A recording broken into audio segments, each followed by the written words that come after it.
Welcome back to D20 Tactics. On this channel, I play Dungeons & Dragons with my friends, and we explore combat scenarios and play out the tactics used to defeat monsters quickly and safely, giving you more time to get back to roleplaying. I'm your host and Dungeon Master, Saracen Zero, and this week we have a recap of the dungeon recently completed by AzureWolf, BlindOracle, Dingo, and Restricted. First, I'll replay the 6 encounters that made up the Orc Raid, and then we'll talk about the encounters that we thought deserve more commentary. If you recently watched those encounters, I'll put the timestamp for the start of the discussion in the description below. All the heroes made it home after this one, so sit back, relax, and enjoy. At the beginning of the dungeon, the adventurers have come back to a village they've been to before, only to find that it lies in ruins, recently being attacked by a band of orcs. The adventurers are going to fight off the orcs near and around the village, fight against the rear guard that's following the tail of the raiding party as they make their way back to their encampment, and then finally delve into the caves at the end of the dungeon. Hit points, abilities, spells, items in hand.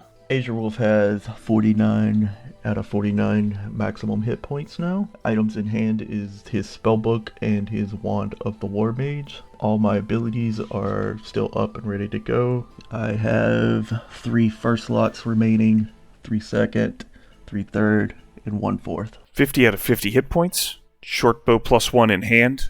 No abilities tied to short rest or long rest. Dingo, I have Great Axe, my second wind in action, surge up. 65 HP. I have my +1 shield in hand. I have all 4 level 1 spells. I'm missing 1 level 2 spell slot, all 3 level 3 spells, and my 1 level 4 spell. I still have both Channel Divinity, and I have 59 out of 59 hit points. Monsters, abilities, items, and numbers. The first encounter, you will find a Oni. An Oni is a magic casting ogre. Sometimes hang out with orcs. By tradition, this is our big scary monster encounter. This is the only one that is a single target enemy. The Onis have a variety of things that they can do. They have innate spell casting, so they can cast darkness and invisibility at will. They don't have anything that triggers off of darkness, so it probably isn't that helpful, but they do have invisibility for a little bit of deception and maneuvering around the battlefield. They also have Charm Person, Cone of Cold, Gaseous Form, and Sleep. Their weapons are magical, and they can regenerate 10 hit points at the start of each one of its turn as long as it has at least 1 hit point. Onis have a glaive. They have multi-attack with that. They also have claws, and they like to eat little adventurers that don't eat their vegetables. So here's the thing that goes bump in the night. Let's take a look at the terrain. So there's a lot of difficult terrain on this. Moving into it consumes twice as much movement, so normally a movement square is 5. If it's yellow terrain, it'll be 10. The red areas are on top of the roofs. If you're moving while you're on top of a roof, the roofs are on fire. I think that one's already taken, but I'm going to use it anyway. If you walk on them, you run the risk of breaking through a broken beam to fall down into the area below. The fall isn't that bad. It's only 10 feet down, but it's only 1d6 of falling damage. You'll take 2d6 fire damage. You'll be knocked prone. So it's a DC 15 acrobatics check to move across the roof. If you don't want to do that, just stay off the roof and you'll be fine. There's plenty of handholds to climb up onto the roof, so there's no difficulty check required to climb, but it's a DC 15 acrobatics check if you want to move across the top of it. Then we're going to go on to tactics. What tactics do you guys think you probably want to use in this fight? Bank and tank. Yeah, that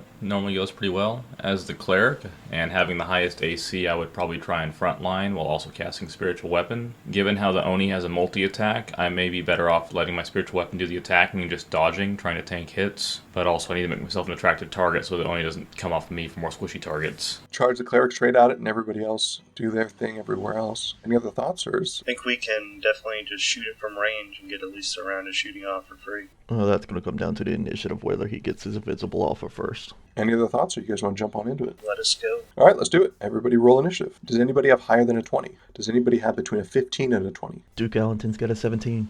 I have a 15. Does anybody have between a 15 and a 10? The rogue has a 14.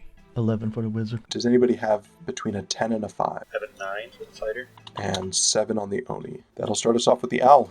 I'm going to fly above the foliage there. And that's his turn. What's his action? It's a dodge thing. After that is a cleric. Cleric will move his movement towards the foe and will cast Spiritual Weapon to the lower left corner of the Oni. And I will make a melee spell attack with my Spiritual Weapon. I rolled a 19 to hit. 19 hits. So that'll be 10 damage, force damage. Dodge. And with that, the cleric will end its turn. After the cleric is the rogue. Let's move up behind the cleric. Can I see the Oni from there? Yeah, he's got cover, but you can see him. He's a large creature, so he's going to leer over everything. Bonus action, hide behind the cleric. 22. 22 will successfully hide. We will now attempt to use the short bow to shoot the ogre with advantage from breaking stealth. You can do it. Dice plus 8. 19. 19 connects. 22 damage. Wizard. Let's move up to the east. There's some. He's got full cover there, or is it partial? He's got partial cover. Partial doesn't matter, thanks to the wand. Firebolt. That is a 15 on the hit. 15 will not connect. After that, we go to the fighter. I'm going to move up below the cleric. Ready action attack with my great axe. The Oni is going to, at the start of its turn, regenerate 10 hit points. And then it can once per day cast Cone of Cold. So let's get that out as quickly as possible. 30 feet of flying movement. So we're going to fly to there. And let's be 10 feet up in the air. He's going to cast Cone of Cold down upon you. Cone of Cold requires a Constitution save. The DC is 13 versus cold damage. And you're going to take 8d8 or half on a success. Those of you who pass are going to take 19. Those of you who fail are going to take 39. Cleric has a dirty 20. Fighter is an 8. Rogue has a 21. Wizard has a 15. That's my action movement, no bonus action. After that, we go back to the top of the order with the owl. So let's move him in, aggravate for BlindOracle then, and then move him up in the air high enough out of that thing's reach. After that, we go to restricted. As a bonus action, I will move my spiritual weapon to contact with the Oni and make an attack. 20. 20 connects. 8 force damage. For my action, I will utilize Sacred Flame. It's a DC 15 dexterity save. He's going to fail.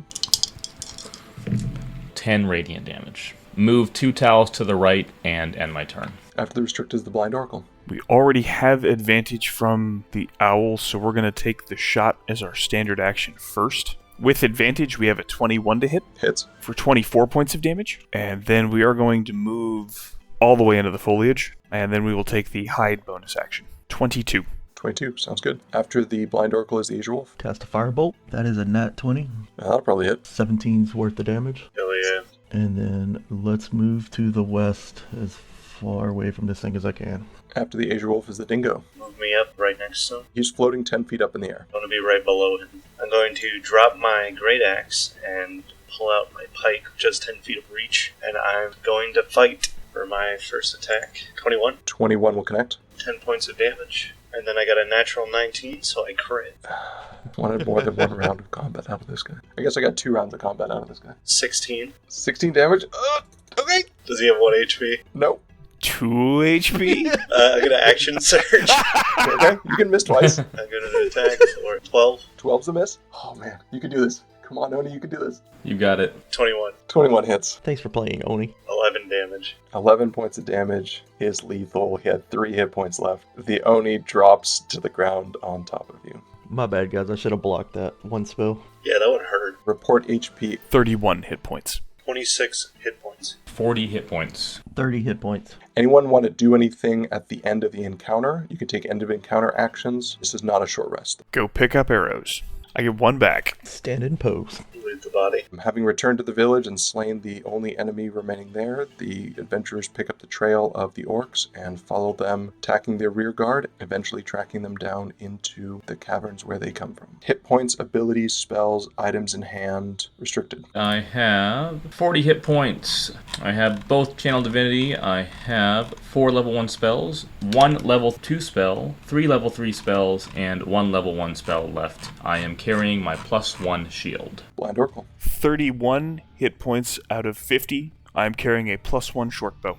AzureWolf. I've got 30 out of 49 hit points. I have 3 first level slot, 3 second, 3 third, 1 fourth remaining. And I'm carrying my Wand of the War Mage and my spellbook. Dingo. I have 26 hit points, magical great axe in hand. I have second wind up, 5 healing potions, potion of strength, potion of growth, ring of jumping. Monsters, abilities, items, and numbers. So in this encounter, we have a group of orcs that are raiding through the market. They've destroyed most of the stuff and are just about ready to leave when you guys catch up with them. We have 2 regular bog standard orcs. Orcs have an aggressive ability, so as a bonus action, they can charge straight towards a hostile creature they can see. You are hostile to them. They have great axes and they have javelins. We have patented Saracen cavalry formation in front of us. So these are rhinoceroses that are being ridden by plate-wearing orcs, also known as orogs. Orogs are like the elite warriors of the orc community. These are rhinoceros riders. The riders are a legitimate target. The mount is a legitimate target. So if you kill one, the other one will survive and keep on fighting. An orog has a great axe and a javelin. They're also aggressive, although they're riding a rhinoceros, so unless they dismount, it's not really going to matter. They got plate. They got AC 18 with no shield, so they're a lot of fun. Rhinoceros has a charge attack. One might imagine a rhinoceros does. If they move at least 20 feet in a straight line towards a target and then hit it with a gore attack, then they get an additional 2d8 bludgeoning damage, and they cause a DC 15 strength save versus prone. So rhinoceros, it's a beast. They don't have a lot of armor, but they have a whole mess of hit points. Terrain here, there's no fire, but there's a couple of pieces of difficult terrain. The ruined buildings have the same sort of acrobatics mechanic that we had in the previous combat. These are DC 15 acrobatics check if you want to move on the roof of a building, and if you fail, you take 1d6 points of falling damage, 1d6 points of piercing damage, and get knocked prone. There's plenty of handholds. It's a ruined building, so you can climb up on top of them with ease, but if you move around on top of them, that's going to be more difficult. That's what we got for terrain. Tactics. What are people thinking for tactics here? I'm thinking we get up on the roof so we don't get charge attacked. That is an idea. So we could maybe put our less agile, more heavily armored people in front and have the more agile in the rear of a roof. Additionally, I could probably cast Spirit Guardians to just make them have a bad time being near us overall. Depends on the grouping, but slow might be an option here to kind of slow these things down by a lot and take some of their AC away. Fighter, do you want a ranged option for this fight? I can lend you the Wand of Magic Missiles.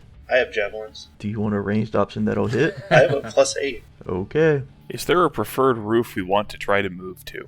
I'm thinking the first one on the right. Yeah. Yep, that's where I would go. Me too. Blind, is it worth you trying to set a trap or no? It'll depend on initiative order. If I can beat the orc on the upper right-hand corner, I could try to trap the cavalry unit. What I can do is probably try to move out 5 over, drop the trap, and then dash action to get on top of the roof. Because Fast Hands allows me to do that as a bonus action. Gotta love rogues. I'm trying. It's the weirdest archetype on the planet. I'm trying to use it for all I got. Yeah, I think this one's going to come down to initiative mostly. In that case, let's go ahead and roll initiative. Oh man, it did that thing where it rolled a 20 and then flipped over to a 2. I love that. Okay, well, you do it a couple of times then. Anybody get higher than a 20? Anybody have between a 20 and a 15? 18 for the fighter. 17 Wizard. Anybody have between a 15 and a 10? 14 for Aleister Crowley. 12 for the rogue. 11 for the cleric. And I have a 3. Dingo, kick us off. How high are these buildings? 10 feet up. I'm going to move to where that chimney is, and I'm going to climb to the top. It'll take a dash to get up there. Sure. Go ahead and make your acrobatics check. 18. 18 will succeed, and you are able to balance yourself up there. And I'm going to bonus action. Second one for 17. After that is AzureWolf. I think I'm going to try to blast that guy up north of the fountain there. Shoot and move. With Firebolt, that is going to be 23. That'll hit. 14 fire. And what's after that? Move to the east and try to get up that roof. Go ahead and make your acrobatics check. Oh, wow. Nat 20. Not 20. That'll do. After the AzureWolf is the owl. The one north of the fighter. Let's aggravate him. And then who's your beneficiary? Fighter is probably the smartest move, I think. And then fly, what, on top of the roof also? Yep. After the owl is the BlindOracle. Let's go 5 east, and then Caltrops, and then dash action to go north behind the wizard. Okay, go ahead and make that acrobatics check. That's a 30. After that, we go to the restricted. I think I'll start off by attempting to climb my way up. Acrobatics check when you move onto the roof. Oh yeah, that's right. Oh, I fail. That's a 7. All right, you're going to fall through, take 6 points of piercing, 3 points of bludgeoning, 9 total, and you are knocked prone. That's your movement. What's your action? I'm still going to cast Spirit Guardians as a level 3 spell. Oh, actually, can I see the other 3 people? No, because there's a roof in front of you. I will not cast Spirit Guardians then. I will dodge and end my turn. So restricted fell through the roof? Fell through the roof, landed in the ground below. Got it. After that, we're going to go to the Orogs. This guy is going to move. He doesn't need to move anywhere. He's going to take a shot at you with a javelin. Orc's going to get a 24 to hit with a javelin. So I'm dodging. Oh, that is foolish of me. You're right. I got an 18 to hit you. That is a miss. The rest of them. So we're going to get within 30 feet of you guys. I don't think this guy's going to make that. So he's going to stand outside. He's going to move to there, take a shot at Dingo. He's going to get a 7 to hit you. Nope. Rhino's going to advance to here and dodge. The rider's going to throw a javelin at Dingo. He's going to get a 19 to hit you. That'll hit. Take 8 points of piercing damage from a Orog javelin. He's going to go to there, and then the rider's going to throw a javelin at Dingo. He's going to get a nat 1 to hit you with a javelin. Think that'll miss? Probably, yeah. This guy's going to advance to there. His rhinoceros is going to have to dash to get there. And he's going to throw a javelin. He's going to get a 14 to hit you. That'll be a miss. After the Orogs is the Dingo. I'm gonna jump down, plunging attack on this orc below me. Don't forget your advantage. Take 4 points of bludgeoning damage on the way down. Got it. 22 to hit. 22 hits. 15 slashing damage. 15 slashing damage is lethal in 1 attack. Good job. I will move up to this corner right here. After the Dingo is the AzureWolf. Decisions. It's either Fireball or Slow. Fireball gives me, 6 targets? Slow puts a -2 in the AC. Fireball gets you 7 targets. I would vote for Fireball. When in doubt, Fireball. The only benefit to Slow would be to restrict multiple attacks and stuff like that, and reactions are gone. But yeah, I think Fireball's a smarter move here. It's going to be a DC 15 save of Dex. Damage is going to be 32. Or 16 if they pass. Very nice. The orc cannot survive that. Even if he passes, he's going to take lethal, so he's going to drop. Northwestern Orog is going to get a 14. Oh, buddy, you were so close. Too bad, so sad. So he's going to take 32, which is going to finish him off because he already took some damage from you earlier. The rhinoceros is going to make it. The rhinoceros is going to get a 2.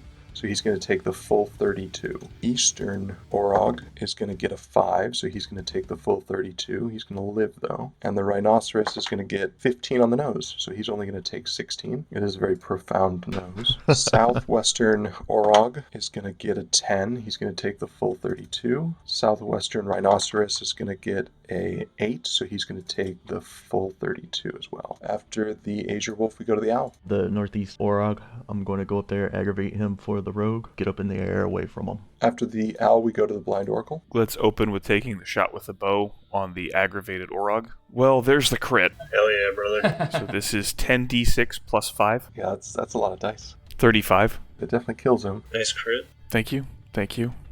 Overkill. You good there? Drop prone. I want to hide behind the chimney if it's tall enough. And that's an 18 to sneak. Restricted. The dwarf will stand up, and he will mutter dwarven curses about being too high up and exit the building as best he can. To the left. Can I see the Orog from here? Plus 5 AC as you try to look through this shop stall. But I can see them. You can see them. I will cast Spiritual Weapon. That's going to be a 25 to hit, Connects. and that will be 8 force damage. For my action, I will dodge and end my turn. After that, we go to the Orogs. Rhinoceri are going to charge the fighter. So that's a 20-foot move straight at you. The Rhinoceros is going to get a 21 to hit you. Yeah, 21 will hit. Take 19 points of bludgeoning damage and make a strength save, DC 15 strength save versus prone. 20. 20 will pass. Can I get another one in here? Yes, I can. He's going to attack the fighter.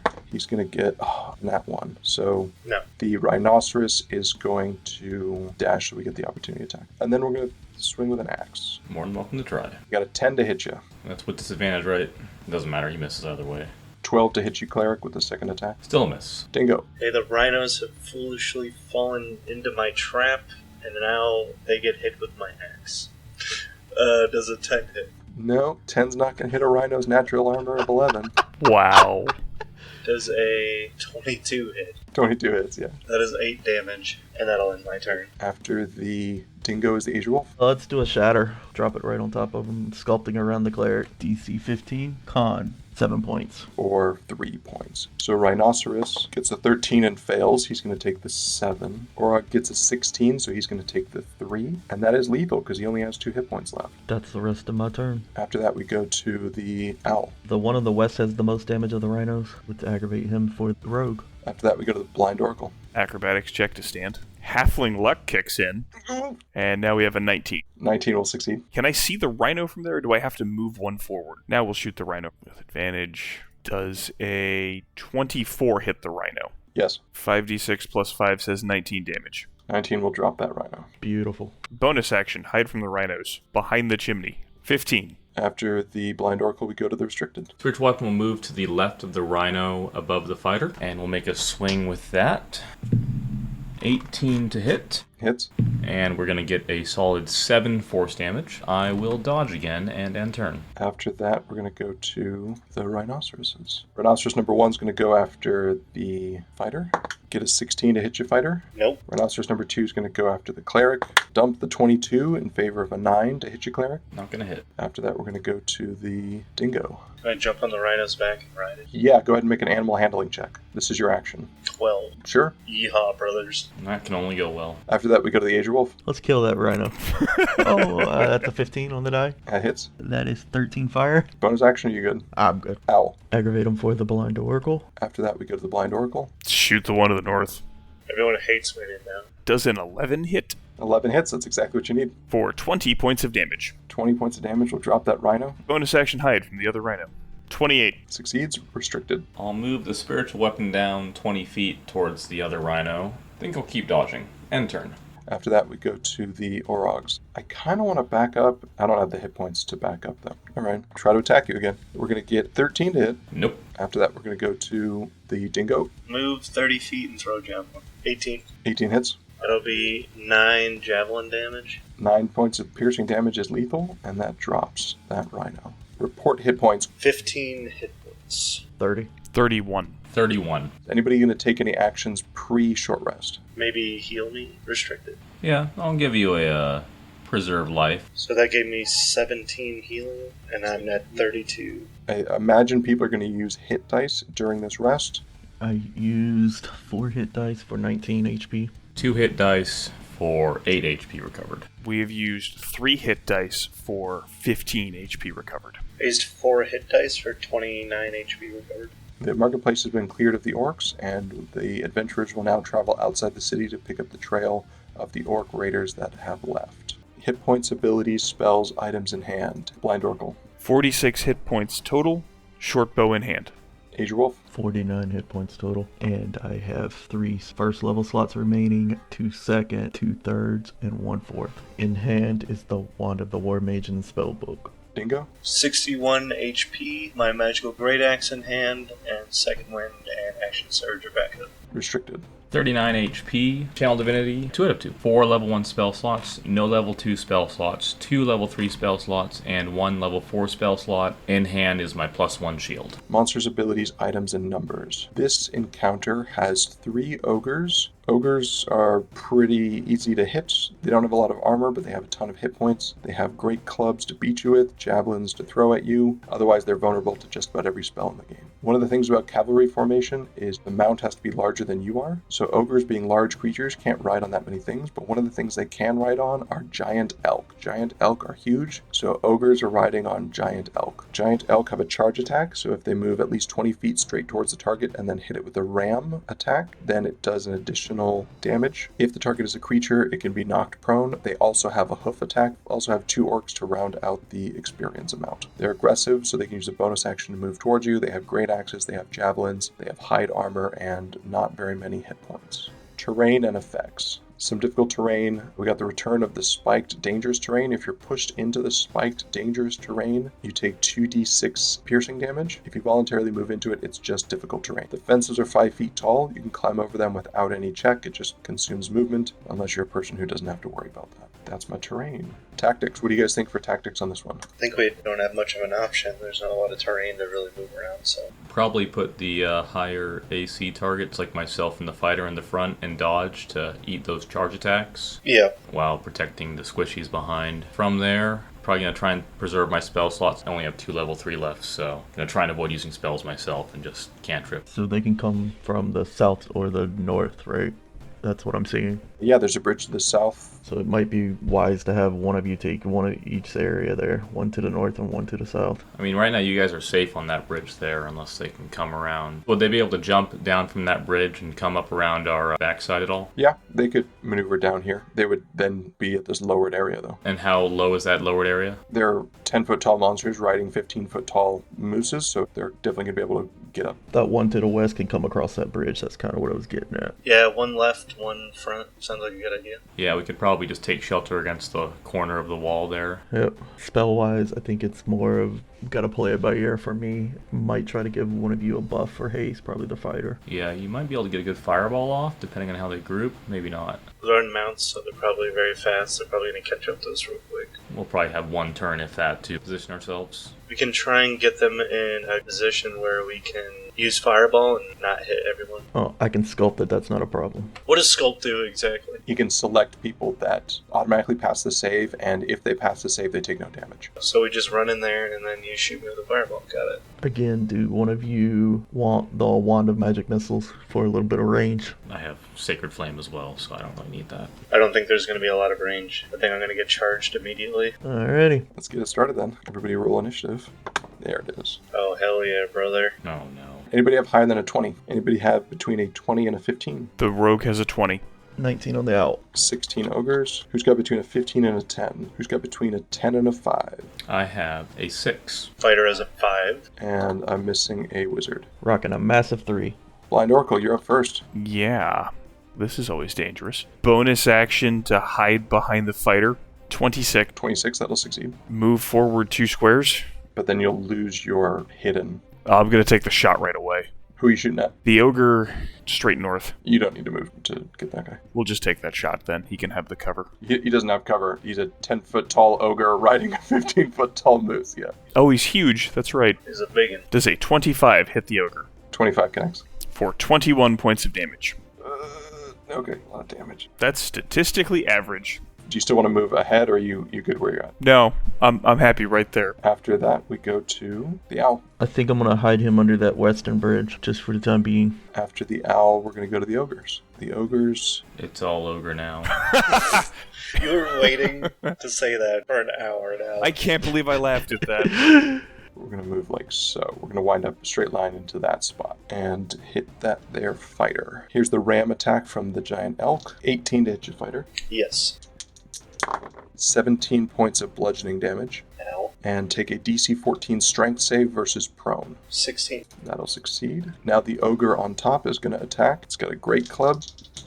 Only has the one attack though. 9 to hit you. No. We're going to line up charges for these guys, but we're not going to get much out of them. So we're going to dash with this elk, and then the ogre's going to throw a javelin at the cleric. Ogre's going to get an 8 to hit you. That will be a miss. This ogre's going to do a very similar thing. The elk is going to dash to there. Then the ogre's going to throw a javelin at the cleric. How does a 10 sound? That's still a miss. This orc is going to move into cover here and ready an action to throw a javelin if somebody gets within short range. This guy is going to climb down and ready a javelin to throw if somebody gets within short range. After my ogres, I'm going to go to the restricted. He'll pull out his warhammer and take a swing. How does a 22 sound? 22 will connect. That will be 3 bludgeoning damage. End turn. After the cleric, we're going to go on to the dingo. Move around this ogre to the left. I'm going to drink my potion of growth, and that will give me the enlarged effect for 1 hour. The orc is going to activate its reaction. He's going to get a 9, which is going to miss. Action surge. And attack ogre to the southeast. Does a 10 hit? A 10 does not hit their hide armor, no. And for my next attack, does a nat 1 hit? Nat 1 does not hit their hide armor either. It's one of the benefits of hide armor. We're off to a pretty good start, boys. That was the dingo. Wizard. I think you lined them up perfect for me again there for a fireball. I think the best option is to center it right on top of the fighter. Fireball with the shaping seems like the best tech. DC 15 dex, and your damage is going to be 27. Or 13. Orc is going to fail, and he cannot survive that. Northwestern ogre. He's going to roll a 19 and get an 18, so he's going to take 13. The elk that he's riding rolls an 18, total of 21, so that's going to take 13. Northeastern ogre is going to take the full 26. 27. Northeastern elk is going to get a 22, so that's going to take 13. Southeastern ogre is going to get a 16 and pass, so he's going to take 13. And the southeastern elk is going to get a 17 and pass. That's an action. You got anything else? No, right now I do not. Even moving isn't worth it. I think I'm in a good spot right now, so yes, done. All right, BlindOracle. Well, there's not a lot to hide behind here. What's the reach on an ogre? Ogre has a 5-foot reach. Smaller than I thought. Okay. Giant elk has a 10-foot reach with the ram. With the ram. Okay. That is a pit on my right. That's a drop. Okay. You want to use me as a high target? Yeah, I think you're the best bet, unless I can do something silly, like try and share a square with the cleric. If you move forward, you're at disadvantage to shoot, so that would definitely be bad. Take a diagonal step behind the wizard. You'll take an attack of opportunity walking away from the... The elk? because it has a 10-foot reach. You said that was only on the charge. Nope, it's a ram attack. Okay. Melee weapon attack called ram. Gotcha. I can't do anything either way, so yes, I will take the attack of opportunity. Because if I'm standing there, I'm at disadvantage to take the shot. Because I'm in... Common misconception. It's not the threat range that invokes disadvantage, it's the 5-foot proximity that invokes disadvantage. If you're within 5 feet of an enemy, you have disadvantage on ranged attacks. It has nothing to do with the opponent's reach. Okay. Interesting. You can stay there. Then I don't have advantage on the attack. Yeah, but they got an AC 11. Yeah, I guess I just stand there and hope I don't get whacked next. Or disengage as a bonus action. Yeah, it's 6 to 1 half dozen at that point, so sure, stand and take the attack. 14 to hit. 14 connects. And someone's standing in melee. So that solves that. 22 points of damage. Can I call dodge as a bonus action? No. Bonus action disengage. Yep. Head west for as far as my stunty little legs can carry me. After the blind oracle is the owl. He's going to fly out from under the bridge, head towards that southeast ogre to aggravate him for the fighter. Get out of range wherever he can. After the owl is the ogres. Bring it. We're going to move forward and go after the wizard. Giant elk is going to attack with its hooves. Is a 24 going to hit? Yes, it will. 21 points of bludgeoning damage. The ogre is going to attack with its great club. It's going to get a 19 to hit you. Shield. You are threatening all of them now. I can get one in here to get the cleric. Come at me. That guy's going to go to there. Elk is going to attack. He's going to get a 16 to hit you. That's going to miss. And the ogre is going to swing a great club. It's going to get a 25 to hit the cleric. That will be a hit. 13 points of bludgeoning damage. The final pair is going to go after the fighter. We're going to move to here. The elk's going to attack the fighter for a 24, trampling it with its hooves. 23 points of bludgeoning damage to the fighter. Ow. The ogre's going to swing a great club, gets a nat 1. On the orc's turn, the orc is going to throw a javelin at the fighter. 21 to hit the fighter. That'll hit. And that is 5 points of piercing damage. That is all of my guys restricted. Time to use my ultimate form. I will start off by dodging. I will cast at 4th level Spiritual Weapon. 2d8 now. How does a 10 sound? Sounds good for the ogre. That's a miss. Yeah, stay where I am and end turn. After that, we go to Dingo. I am going to attack that ogre that he missed. You have advantage on the one to the southeast. First hit. I'm going to attack that one then. 21. 21 will connect. Big damage. 17 slashing. 17 is lethal. Nice. Which elk is most damaged? I hit him for 21, and he's going to take 9 slashing. And I'm going to bonus action, second wind for 14. After the Dingo is the wizard, AzureWolf. Seems like this is just a fireball game today, huh? Hell yeah. When in doubt, fireball it out. Every game is a fireball game. Yeah, I got one left. You only have 4 fireballs. I can Arcane Recovery a 3rd level slot back. You can get 5, but there's 6 encounters, so it can't be on every encounter. But I think that's the smart move here because we are kind of taking some major damage from these elves. So let's burn them. You're going to drop a fireball that's going to hit everyone here. DC 15 dex save, and your damage is... Oh, 34. Nice. 34 or 17. The southeastern elk is going to take full damage, and that will finish him off. Southwestern ogre is going to pass, and he's going to take 17. Southwestern elk is going to take full damage. Northeastern ogre is going to fail. He will drop. Northeastern elk will fail, and he will drop. And that was an action. What else you got? I'm not going to do anything but stand here because moving's going to give an oppie. After that, we go to the blind oracle. Bonus action hide? 23. 23 will succeed. Then I'd like to move, Scamper your way up the cliff. shoot the ogre. 17 to hit. 17 connects. 26 points of damage. And I'm out of movement. I think you have one more square. Hop back down. After the blind oracle is the owl. Move them in, aggravate them for the fighter, the ogre, and get them out. After the owl is the ogre. The elk is going to move. It's going to squeeze over there so that it can go after the wizard. Nat 1. That's going to miss. Ogre's going to swing. Ogre's going to get an 11 to hit the wizard. Negative. Orc's going to go after the fighter. Has a bonus action to advance. And he's going to swing his great axe. 16 to hit your fighter. No. After the ogre is the restricted. First off, I will dodge, so I like having hit points, and then I will let my spiritual weapon do the damage for me. Swinging for the ogre this time. 11. 11 hits. Ooh, I can actually hit something. 14 damage. 14 is lethal. Ooh, nice. Having used action and bonus action, I will end my turn. After the restricted, we go to the Dingo. I don't like the way this orc's looking at me, so I'm gonna get choppy. 13 to hit, Yeah, that's exactly what you needed. big damage, 19 damage. That is lethal. And now for the elk, 18 plus 9 It's 27. Hits. for a massive 10 damage. A massive 10 damage is lethal. Report hit points. 46. 26. 30 HP. 28. Anyone want to do anything, any actions at the end of the encounter? Anybody need some potions? I think this might be a good chance to drink them. I do have 2. No, I'll stay where I am. That is a 10. Damn. Alright. The adventurer's going to move on, following after the raiding orcs as they make their way back to their lair and try to ensure that the town is safe in the future. Hit points, abilities, spells, items in hand. BlindOracle. I have 46 hit points. I'm holding my +1 short bow. I have all my sneak dice available. Restricted. 26 hit points, 2 channel divinities, 4 level 1 spells, 0 level 2 spells, 2 level 3 spells, and 0 level 4 spells, holding my +1 shield. Dingo. I currently have 30 HP, magical great axe in hand. Both my second wind and action surge have been used. AzureWolf. 38 hit points, 2 level 1 spells remaining, 2 second level spells, 1 fourth level spell, and 7 charges on a Wand of Magic Missile.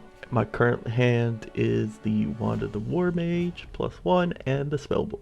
Monsters, abilities, items, and numbers. The party has reached the very slowest of the orcs on their way back to their lair. The mammoth has got a flat tire or something. There's a mammoth that has 2 attacks. It has a gore attack, which it can do all the time. It has a 10-foot reach and 4d8 plus 7 piercing damage. And it has a stomp attack, which is a melee weapon attack with a 5-foot reach, 4d10 plus 7 bludgeoning damage. If it moves 20 feet straight towards a creature and then does the gore attack, the target must succeed on a DC 18 strength save versus knocked prone. If the target is knocked prone, then the mammoth can follow up with a stomp attack as a bonus action. Orc Shaman is aggressive like regular orc, so as a bonus action it can move towards a hostile creature, but it's on a mount, so it's probably not going to show up. They do an extra d8 damage whenever it hits with a weapon attack. They're probably not going to be doing that. They're spellcasters, so who's to say whether it's going to matter or not. They can cast Guidance, Resistance, and Thaumaturgy. Probably aren't going to come up. They can cast Bless and Command. Bless is going to be helpful. Command we'll find out. And they have Augury, not going to matter. They can create a spiritual weapon just like the cleric can. They also have a spear in hand, but again, they have way cooler stuff to use, so they're probably not going to use that. Orcs are the same orcs that you know and love. They are aggressive. They can charge forward with a bonus action towards a hostile creature that they can see. They have great axes, and they have javelins. Terrain and effects. Lots of terrain on this map. In fact, the entire map is filled with it. It's just all clear terrain. There's a little bit of difficult terrain. Moving up or moving down is difficult terrain, but that's it. A couple of pieces of difficult terrain. No choke points, no blocking people. Totally different set of tactics that you use for open map protocols versus close-in dungeons. So that's what the terrain looks like. Tactics. What are you guys thinking? I think we need to do something we haven't done before, which was talk about targets. I think that Shaman needs to go down first. Yeah, classic D&D, always take care of the casters first. Kill the caster first. That's pretty much all there is to it. Thinking I'll hit them with my axe. Great thought. Glad you say that in case you miss every attack, and then it's going to be really funny. I've got a spell scroll I can blow, but I try and preserve that if possible. Otherwise, I'm probably going to try and preserve my spells and just cantrip it out. This is a pretty straightforward encounter. Let's see if it happens. Let's roll initiative. Does anybody have higher than a 20? Does anybody have between a 20 and a 15? The rogue has a 16. I have a 14. 11.2 for the wizard. 11 for the mammoth. And who's got between a 10 and a 5? I have a 6 for the cleric. And who's got between a 5 and a 0? 2 for the owl. Cool. BlindOracle, you're up first. Let's not get fancy. Hide bonus action to hide behind... Ooh, I can't hide behind the dwarf. Why not? Oh, He's medium-sized. he still counts as medium-sized. That's right. Yeah, sure. Bonus action, hide behind the dwarf. 17. Surprisingly, a one-eyed shaman is not very perceptive. More than, I think, a zero-eyed skeleton, but still not very perceptive. Good to know. Let's go ahead and just try and shoot said one-eyed shaman. Don't suppose a 17 is going to hit a one-eyed shaman. 17 will connect. He's wearing ring mail and carrying a shield, but that's only going to bring him up to a 16, so that'll hit. For 22. Movement, you're good where you're at. Nah, I'm good where I'm at. Dingo. I'm gonna throw a javelin. Okay, disadvantage for long range. You're at 45 away from the target. Do you want to move closer? Yeah, let me move up. Say 19 to hit. 19 will connect. Still got my D4, right? So 10 damage. And I'll throw another javelin. Because you can only draw a single weapon in a turn, you only have the one javelin. Got it. After that, we go to the AzureWolf. Firebolt, I think. Is that the move? No, I think Magic Missile might be the move here. Trying to figure out the range. 55 to target. Yeah, 120, we're good. I'm going to expend 2 charges. That is a 4. 4 points, 4 missiles, 16 points of damage total, and that is lethal. You bursted him down before he got a chance to fight. No bless. Still got a mammoth to contend with. Anything else for the AzureWolf? No, I think I'm good where I am. Alright, Mammoth's going to do what we all want the Mammoth to do. Retreat, right? I mean, not all of us, but definitely one of us. He's going to move in a straight line directly towards Fighter, and he's going to try to gore the Fighter. I got a 21 to hit you, Fighter. That'll hit. Take 25 points of piercing damage. Ow. Ow. Make a DC 18 strength save. Advantage. 21. You are not knocked prone, and thus I cannot make a stomp attack against you. That's good because I only have 5 HP left. You're not using those hit points. Well, I'm going to do my best to get rid of those 5. The orcs are going to charge you. They're aggressive, so they can move 30 feet towards you as a bonus action. Charge around behind you. 7 to hit. Nope. Charge over there. 18 to hit. Yes. With the great axe. He's going to roll a 1 on the die. Going to add 3 to that. And he's going to get 4 total. 1 HP in a dream, baby. So close. All I got to do is hit. So here's the javelin. How does a 8 sound? Pretty good. I almost did it. I almost one-shot you in 1 round. Apparently that's only a thing PCs can do. Restricted. What do you got? The dwarf will move next to the fighter, channel divinity for preserve life to give them 35 hit points up to half of their max hit points. Okay, so I think he can absorb 31, putting him at 32. I think I'll do that. I will save the bonus action and end turn. After that, we go to the owl. To do east. Let's go aggravate him for the rogue. After that, we go to the BlindOracle. I'm going to take my shot on the aggravated orc. The following series of events happens. First roll was a 17 on the die. Second roll is a 1, which triggers halfling luck. And there's the crit. That orc takes 41 points of damage. Murder. So that's an action. You got a bonus action and a movement left. What are you going to do? That was very unexpected. One moment while I consult my bag of tricks. Hunting trap, healing potions, ball bearings, acid vial?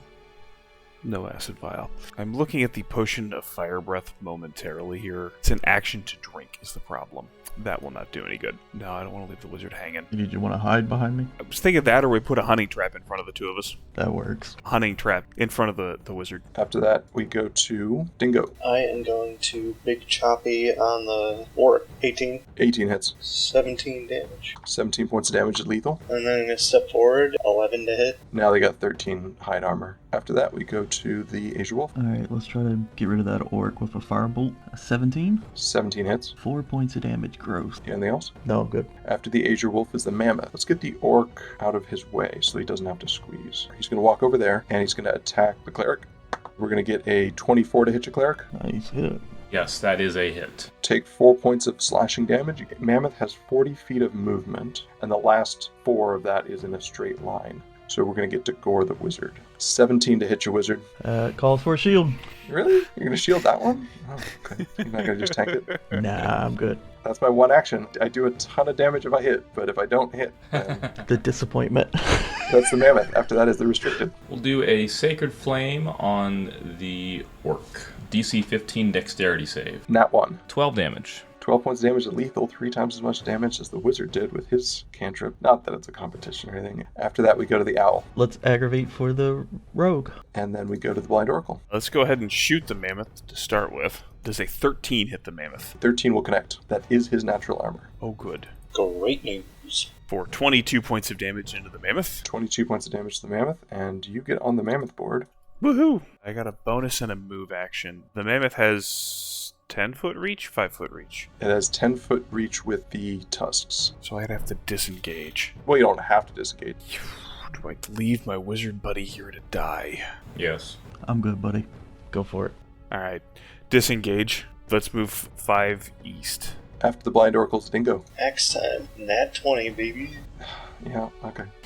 Alright, are you ready for this? We have massive 13 damage. Oh wait, 2d4s? Yeah, you double all the dice. 17 damage. For my next attack, 19 to hit, 16 damage. Almost as good as a crit. You good there? Yep. After the Dingo is the AzureWolf. Shocking grasp.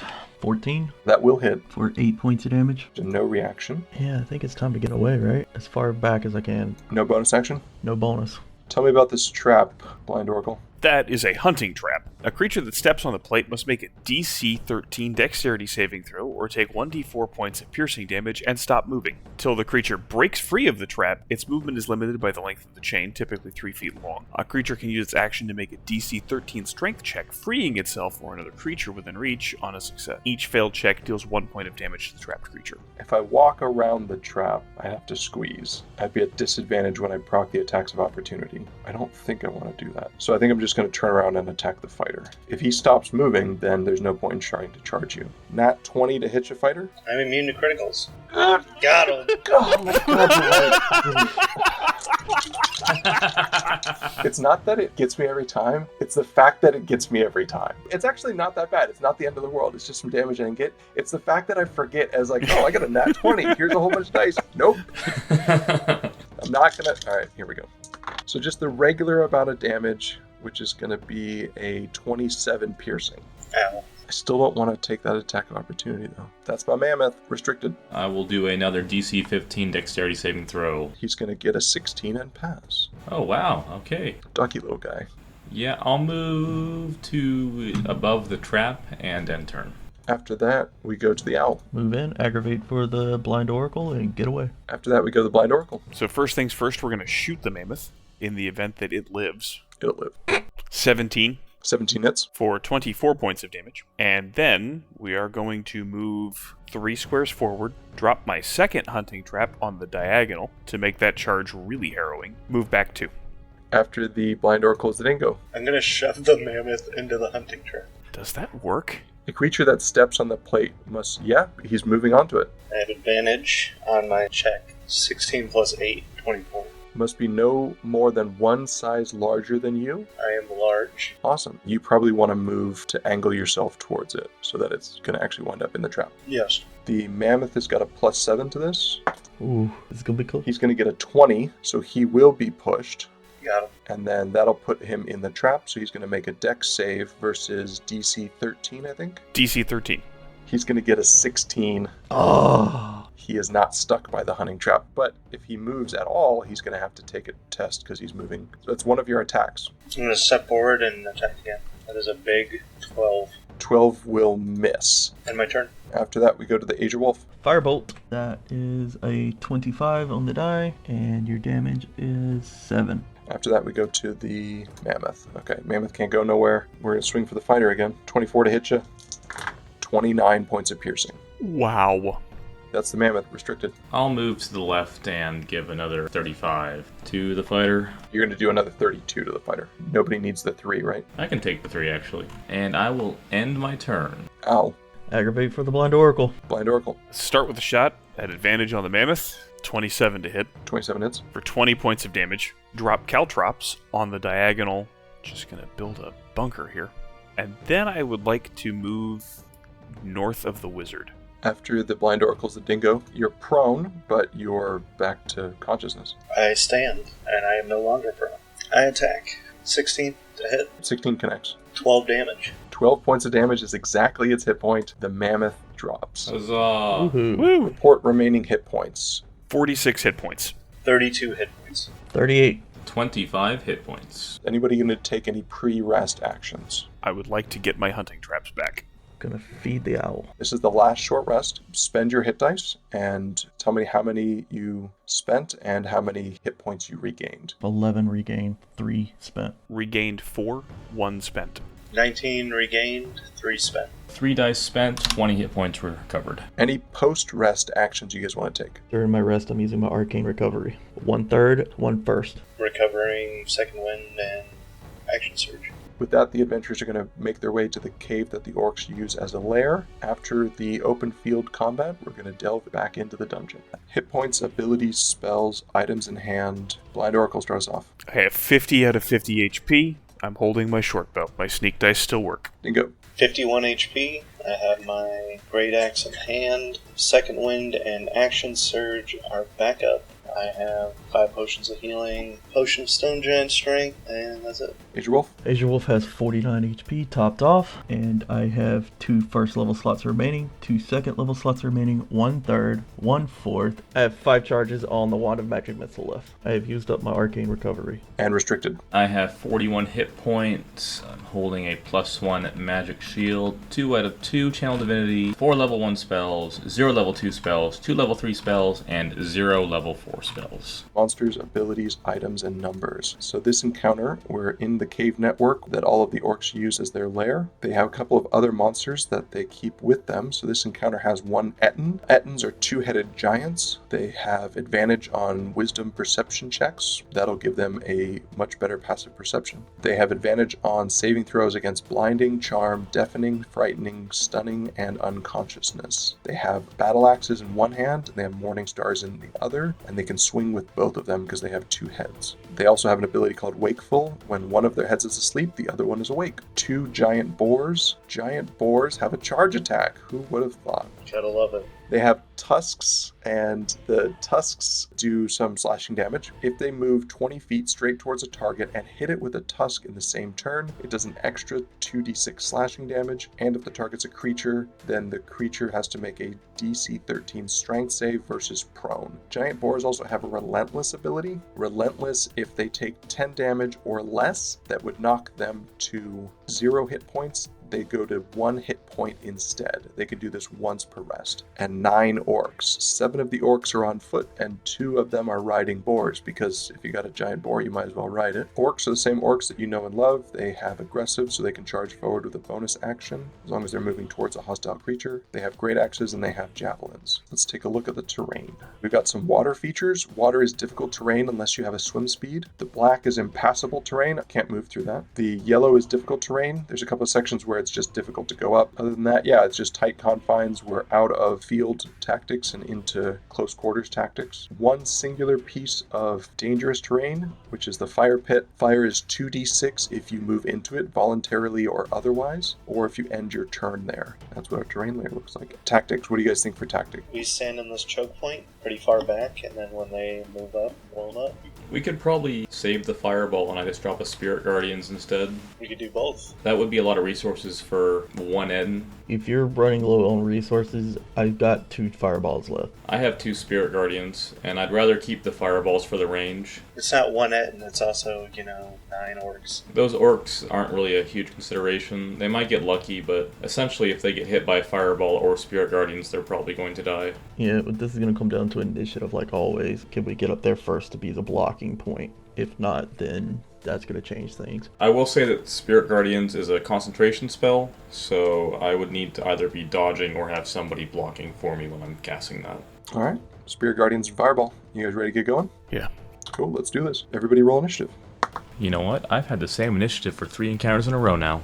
Anybody have higher than a 20? Anybody have between a 20 and a 15? 16 for the fighter. Anybody have between a 15 and a 10? 11 for the owl, 10 for the wizard. Anybody have between a 10 and a 5? Rogue has a 9.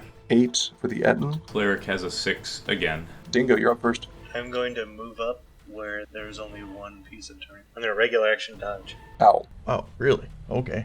I'm going to move the owl 2 west of the fighter there, dodging. After that, we go to the AzureWolf. Move up to face down the thing and shoot at, that's an orc right ahead, straight ahead, right? There's an orc riding a giant boar. Let's go for that orc. Firebolt. Jaguar or boar? Giant boar. Jaguar. Jagbor. Jaguar. 15 on the die. 15 will hit. 6 points of fire damage. Turn. After that, we go to the BlindOracle. Hide bonus action from where I'm standing. 23. And then we're going to move... I don't actually need to get that close. Yeah, we'll just take the shot from there. 27 to hit. Hits. 22 points of damage. Surprising no one, that's going to drop. That's an orc down. Yay. After the BlindOracle are the Ettins. The boar is going to start this off. If you're going to get in my way, I'm going to try to dislodge you. Is he going to be squeezing through this space? He is, but that's not going to impose any disadvantage on athletics checks. I just mean for movement. He's got 40 feet of movement, so even if every single one of those spaces was difficult terrain, and they're not, he would still be able to make it to you. So he's going to charge at you and try to knock you backward. Go ahead and make an acrobatics or athletics check at your option. That'll be a 28. Okay, he gets a 12. That's going to be him. This orc is going to move to there and take a shot with a javelin at the dodging fighter. 10 to hit you, and then he's going to move back. Can't see anybody, so he's just going to move. Nat 1 to hit you. Nope. 4 is going to move to there and dodge. And the rider's going to throw a javelin. You're going to get cover, but he's going to get a 12 to hit you. Nope. Going to throw a javelin from there. He's going to get a 14. This guy's going to throw. He's going to get a 9. This guy's going to throw. You get cover. He's going to get a 10. This guy's going to move to there and ready action to throw if anyone comes into his sight. The Etten does not have a ranged attack. He's going to hang out and dodge. There's no reason not to. Restricted. Move behind the fighter on the left side there. Cast Spirit Guardians. Enter. Dingo. I'm going to attack. 17 plus 8. 17 plus 8 is 25. 16 slashing. 14 to hit. That'll connect. Or another 16 slashing. After that, we go to the Owl. I think the smarter move here is to keep giving Oracle the advantage, because he'll do more damage with crit fishing, so let's do that. Aggravate the Mammoth for Oracle. AzureWolf. Firebolt, ignoring partial, 18 plus 8, so 26. 26 hits. 7, and that's it for me. After that, we go to the BlindOracle. Yeah, I'm just going to take the shot straight away at the War Boar Jag thing. Yeah, it's a Puma. I don't suppose a 14's going to hit it. 14 connects. Right. AC Pants, officially, for 20 points of damage. 20 points of damage is lethal and overcomes the Relentless ability, so it does not stand up. Oh, good. Nice shot, kid. Sounds like advantage helped on that one. Yeah, it did. I'll hang out here. After that, we go to the Ettins and friends. The orcs are going to throw javelins at the fighter. This guy's going to throw. Nat 1, going to move back. This guy's going to move into position and throw. He's going to get an 18 to hit your fighter. That'll hit. Take 9 points of piercing damage, and this guy's going to move back. Boar Rider is going to throw at the fighter. He's going to get a 13 to hit you. Boar is going to move back and dodge. This guy's going to go, and he's going to throw at the fighter. He's going to get a 12. This guy's going to go. He's going to get a 22 to hit you. That'll hit. Take 7. At 35 HP. And then he's got 2 squares to there. This guy's going to hop down. He's going to get a 19 to hit you. Yep. Take another 7, and then he's going to back up. This guy's going to do the same thing. He's going to hop to there. He's going to get a 9. That's going to miss, and he's going to slide through his friend there. The last guy's going to make his way over to there. He's going to get a 12, and that's going to miss. The Etten is going to dodge. After that, we go to the restricted. Yes, the walking radiant fireball shall advance and dodge. After that, we go to the Dingo. I'm going to move up to those two hiding behind the pillar and attack.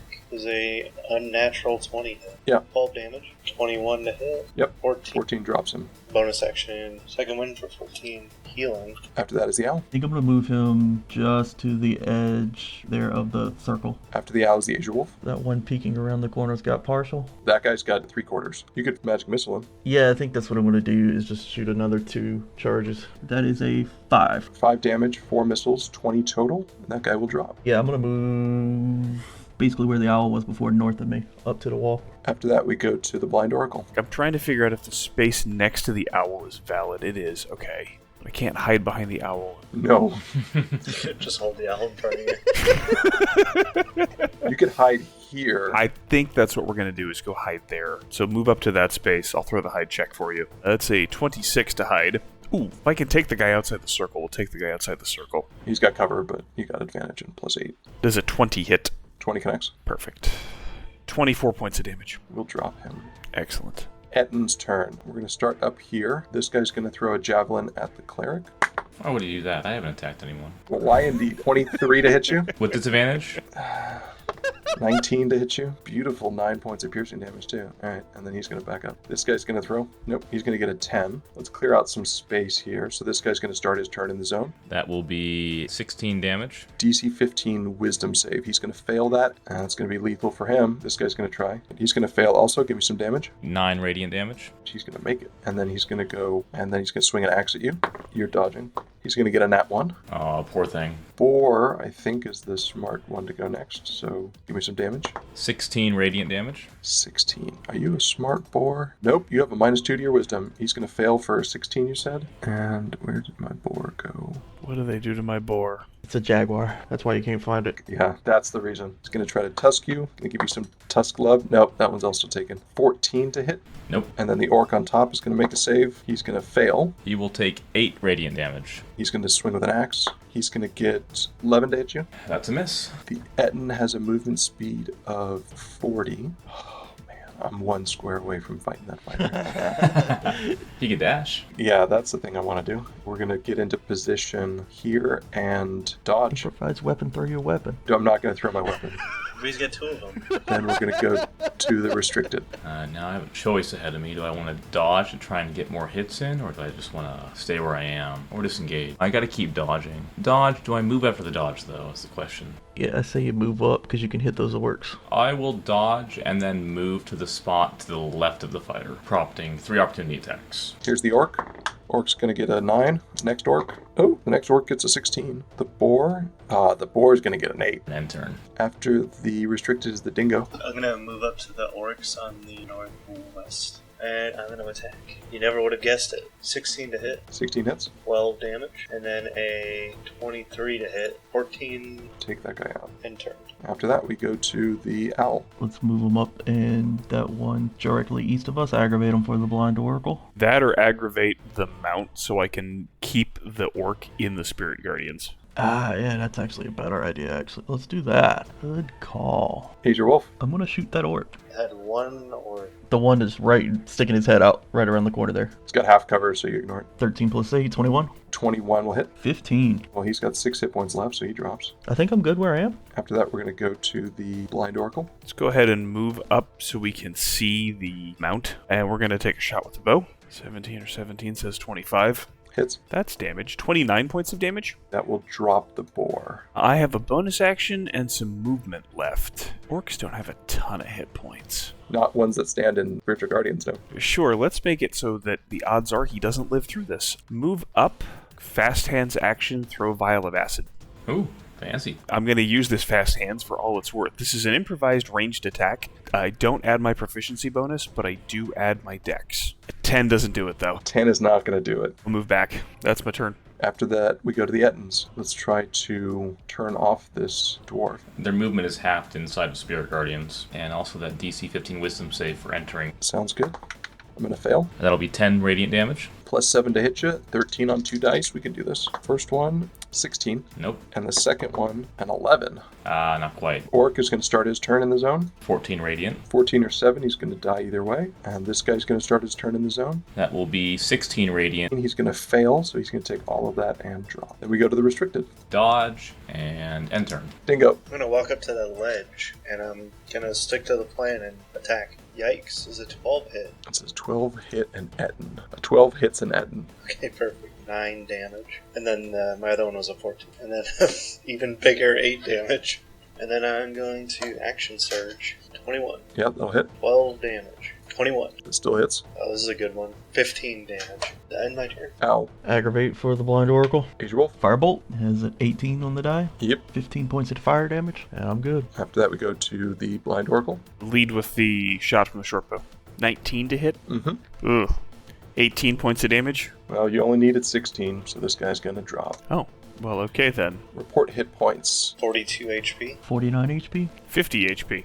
41 HP. End of encounter actions. Anybody doing anything at the end of the encounter? Dancing. Anyone less than half health and want some hit points? Or should I save them? I'm finally not at half HP for once. With the first chamber of the orc lair cleared out, the adventurers head in deeper to find the orc boss who organized the raid and put a stop to his destruction. Don't you mean organized? Now we're going to fade to black. No, not going to justify that with a response. Hit points, abilities, spells, items in hand. Dingo. I'm at 42 hit points. I have my magical great axe in hand. I have used up my second wind and my action surge, and I have a potion of giant strength and 5 healing potions remaining. AzureWolf. 49 hit points. 3 charges left on the Wand of Magic Missile. I have 2 first level slots, 2 second level slots, 1 third level slot, 1 fourth level slot, and 0 arcane recovery left. I have in my hand my Wand of the War Mage, plus my spellbook.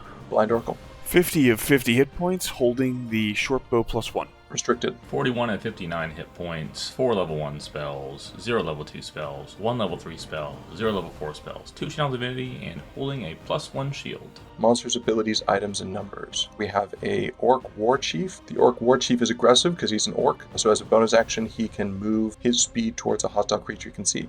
He also has Orc Fury, which lets him do extra damage when he hits with a weapon attack. He has a Great Axe and he has a Spear. He also has the ability to Battle Cry. He can do this once per day. Each creature of the War Chief's choice that is within 30 feet of him can hear him and not already affected by Battle Cry gets advantage on attack rolls until the start of the War Chief's next turn. The War Chief can then make an attack as a bonus action. That's rude. And 4 Orogs. The Orogs are orcs, so they're aggressive. They can charge forward as a bonus action. They have great axes and they have javelins. They also wear plate armor. Very nice. How far do they move with aggressive? 30-foot move, 30-foot bonus action, 60 feet total. After that, we go to the terrain. A lot of open terrain, but we do have a couple of different layers here. We got a bridge, some water running under it. Water is difficult terrain unless you have a swim speed. Bunch of difficult terrain, a little bit of dangerous terrain. Fire does 2d6 if you move into it or you end your turn there. The cliffs are 10 feet up, but they have plenty of easy handholds, so there's no climb check required. There's a couple of posts that are sticking out from the center, and those require a DC 15 acrobatics check to balance on, otherwise you fall off 10 feet down. Single d6 of bludgeoning damage if you hit the ground there. Quick question on the terrain. Climbing out the water is not going to cost anything, you said, because of the handholds? Nope, it's just difficult terrain. Perfect. Tactics, what do you guys think for tactics? I think we sit here and shoot them. They're going to run up to us pretty quickly, so... Definitely don't sit here because we need some gap for us to move around. So you need to move up some. Cleric and fighter move forward. Cleric pops Spirit Guardians again. It's going to be dicey in the start because I won't have dodge to give them disadvantage, so have a way to keep them off me for a turn. That would be perfect. See who goes first. Then I'm also planning to drop a spiritual weapon as well because I have a scroll for that, just to discourage them from staying at range. Yeah, I think this might be one where it's hasting the fighter is worth it. If we can get to that bridge, it would be great if we could play protection there and just deal with that one to the north. But other than that, I think it's going to come down to initiative again. Yeah. Kill them before they kill us. Let's see if I roll a 6 again. Alright, sounds like it's time for initiative then. Let's do it. Oh, wow. Uh-oh. Anybody have higher than a 20? Anybody have between a 20 and a 15? 19 wizard, 17 rogue. 16 owl. Who's got between a 15 and a 10? 13 for the warlord. 10 cleric. I have a 9 for the fighter. We need the fighter to go first. Actually, I'll go last. Well, you can get hasted first now. AzureWolf, you're going to kick us off. Yeah, I think that's the move, is haste that fighter. What does that do? The target's speed is doubled, so you're going to move 60. You have +2 AC, putting you to 19. You have advantage on dex saves, probably not going to come up. You have an additional action each turn. It can be an attack, a dash, a disengage, a hide, or a use object. However, if you make an attack action, you can only attack once with that extra attack. When the spell ends, you can't move or take actions until after your next turn. Anything else for AzureWolf? No, because we're in a bad position right here. BlindOracle.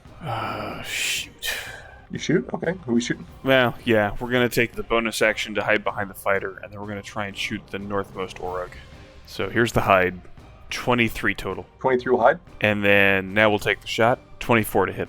24 will hit. 21 points of damage. This is a start. Movement? No, you're not moving. No, we're not going anywhere. Ow. Hoot hoot. Hoot, hoot. Hoot hoot and we rocket around. I think the move is to aggravate the one on the bridge for the fighter, because I have a feeling it's going to go and move up. I think you're going to have to hide under the bridge. After that, we go to the warlord. I can only do this once. Get advantage on attack rolls until the start of the war chief's next turn. We want to get the most use out of it, though. Can't get all 4 of them in contact with you. So he's going to move here. And we're going to swing at the fighter who has a lower AC. Don't forget your haste. I know. He's going to get a nat 20. Good thing I'm immune to criticals. Didn't get me that time, but it's definitely going to hit. 13 points of slashing damage from the great axe. A second attack. He's going to get a 21 on the second attack. Jesus, yeah. Take 12 on the second attack. This guy's going to move Not looking too good, boys. and go for that cleric. First attack gets a 18. That's a miss. Second attack gets a 21. That is a hit. He's going to get 11 points of slashing damage with the great axe. This guy's going to move to the spot on the bridge. So the guy on the bridge is going to dodge. And then over here, he's going to dash. The boss, he's going to move to there with a dash and a bonus action to be aggressive. Restricted. Dingo, how's your health looking? I am 17 out of 65. Yeah, you're healthy enough. I will cast, using a spell scroll, spiritual weapon, and I'll put that on the war sheet and go for a swing with that bad boy. Oh, How does a 12 sound? Well, he likes it, but you're not gonna. That's a miss. Yeah, that's what I figured. And then I guess I'm going to dodge and end my turn. After restricted is the Dingo. So like I was saying, we just stay here. You can actually escape. You can move out through the bushes. It's all difficult terrain, but you move 60. So you could move if you wanted to. Probably would not be very good for the rest of the party. I'm gonna attack the guy in front of me. 21. 21 hits. 14 slashing. 24. 24 hits. For a massive 7 damage. 7's exactly what you needed. He's gonna drop. Hit points are a crutch anyways. Jesus. What? What does that even mean? Exactly what it sounds like. And for my bonus action, This is not a bonus action, it's just a regular action, but it's a haste action. I'm gonna make my last attack. 17. Will miss, hit the plate armor, and not cut through it. AzureWolf, Don't know what the best play here is. Start blasting. Yeah, I think this play is to hit the 3 with a fireball. Can't you hit all 4 with a fireball? Looks like we're gonna have to shoot our way out, boys. Yeah. Fireball o'clock. Yeah, I think so. I think that's the smart move. This will be a level 4 fireball. DC 15. Your damage is 41. 41 or 20. Good thing they have 42 hit points. Westernmost guy is going to get a nat 20. That'll save. He's going to take 20 points. His buddy next to him is going to get a 16, so he's only going to take 20 points of damage. Only 20 points. The southernmost guy is going to take full. Chief in the back, he's going to get a 19. He's going to take only 20 points of damage. Did 100 damage. 101 damage, sorry. You got a bonus action or no? No, I'm all good. After the AzureWolf is the BlindOracle. We're just going to take the hide bonus action to hide from the Auric in front of us. A halfling luck kicks in, thankfully. Honestly, you probably would have passed. Does a 14 hide me? Yeah, passive perception of 10. Good to know. I can't fail that. Right. Let's go ahead and take those shots at advantage then and see what happens. 19 to hit. That will connect. Ooh, good damage. 28 points to this guy. 28 points. That guy will drop. That's my turn.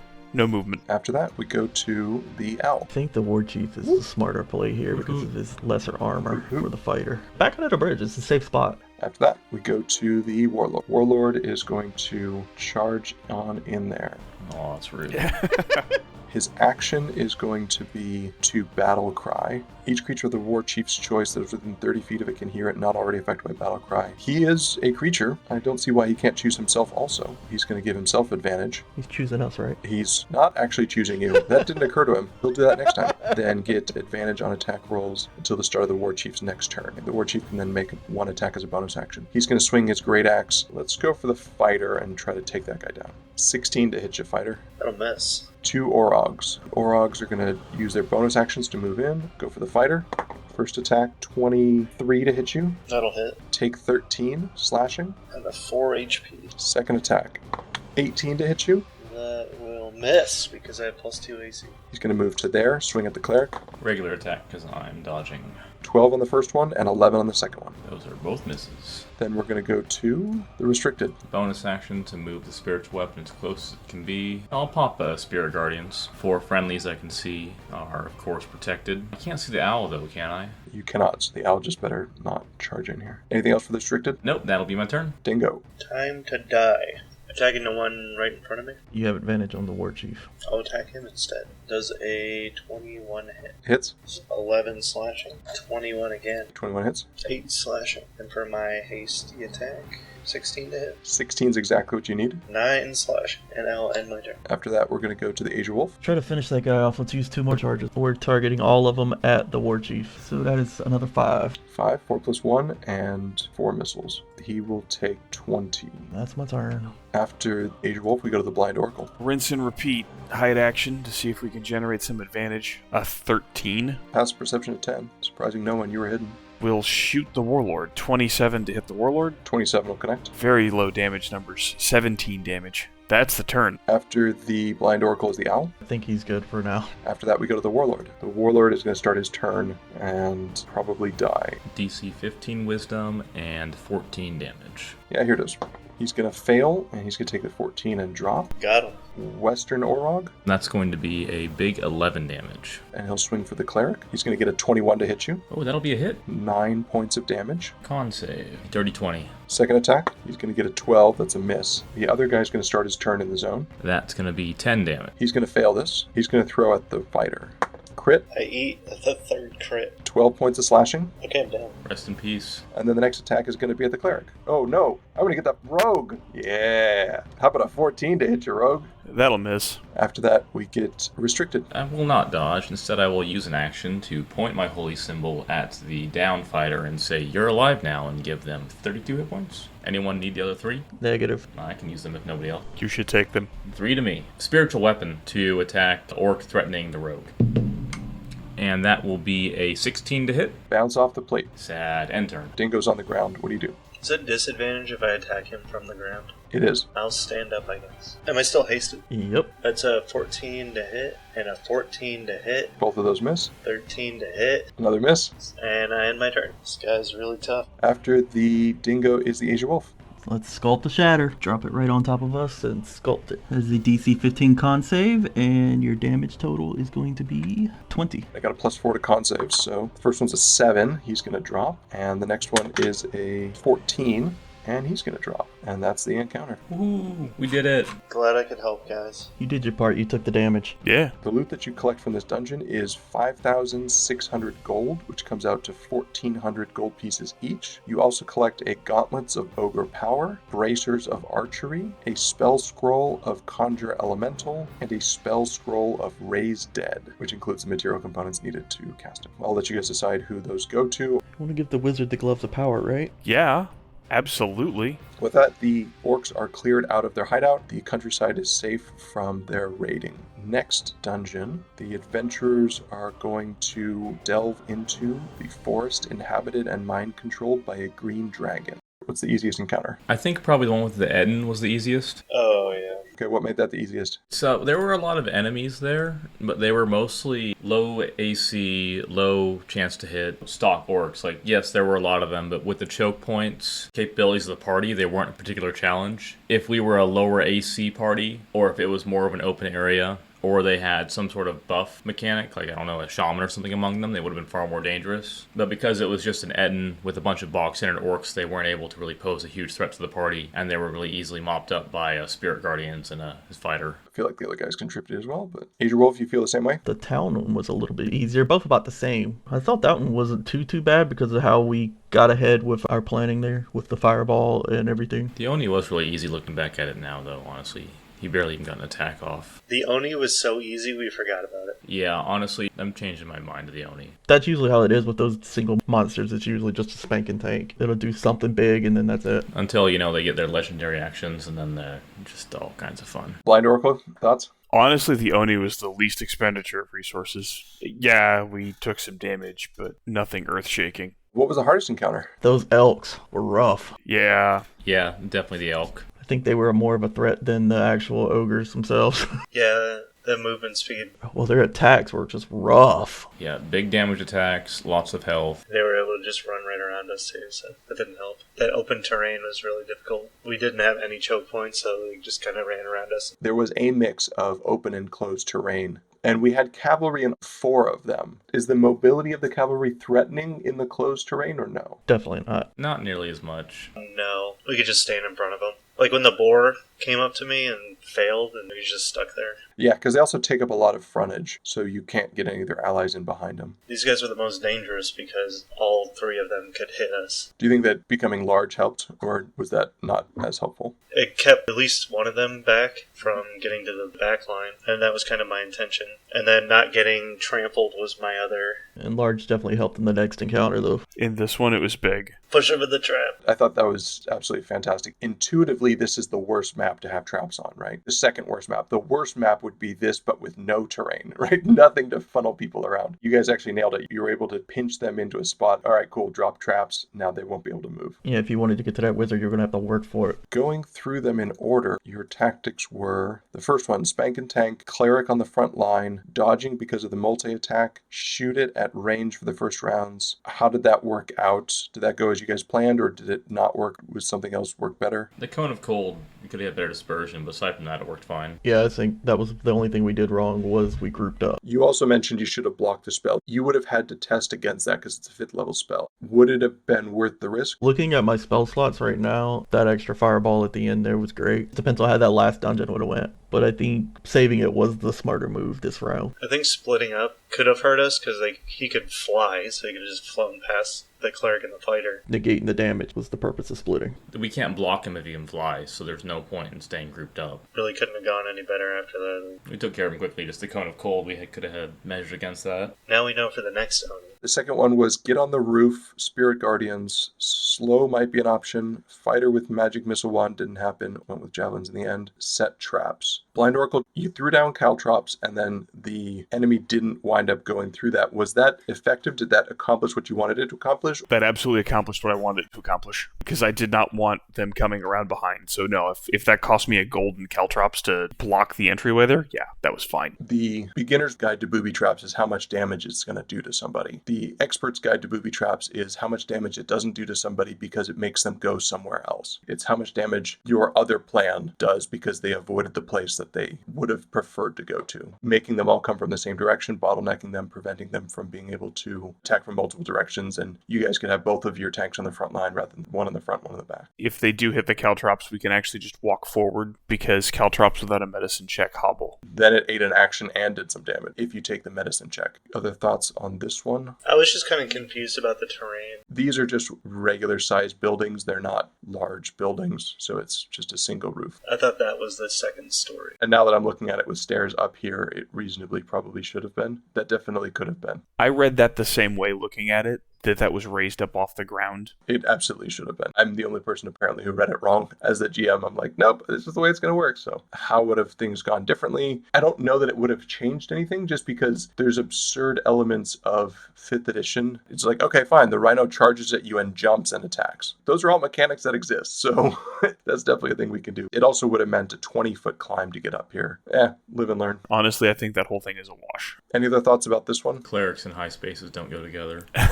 Try not to get run over, eat the charge attacks with a dodge, preserve spells, split up tanks, maneuver them into fireball position, and bait out a fireball. Alright, so try not to get run over and eat the charge attacks with a dodge. Do you guys feel like you were able to do that properly or no?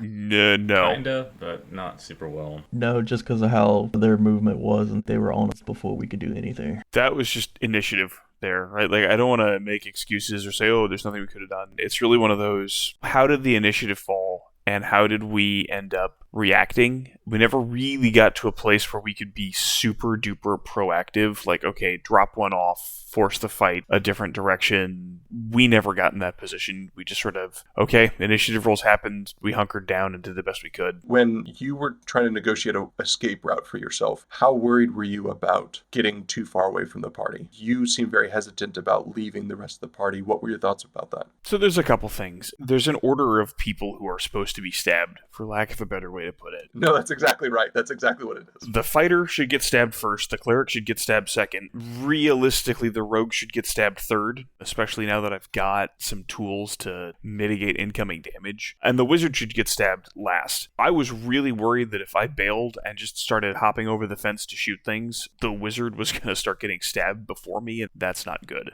So that was my big hesitancy, leaving the wizard alone. I'm the wrong body to have in front of the wizard, but it's better to have the rogue in front of the wizard than nobody in front of the wizard. That's the perspective of the player. Arguably, you could say, no, the cleric should be last so that they can heal the wizard. That's very much depending on the person's strategy. For the monsters, the order goes rogue, wizard, fighter, cleric. The rogue is the lowest AC in the group. While you can mitigate some of that damage, the wizard has the potential to just ignore it. Raises a shield and, oh, did you get a 20 to hit me? All right, well, it doesn't matter then. As a player, I was concerned that the moment you get away from the group, the monster's just going to run over there and mob you, unless you have some way of staying hidden in their turn. The owl is really helping out with that, because the owl's like, oh, okay, I'll give you advantage so you don't have to hide and then shoot. You can shoot and then hide. Yeah. Dingo, how's it feel to be big?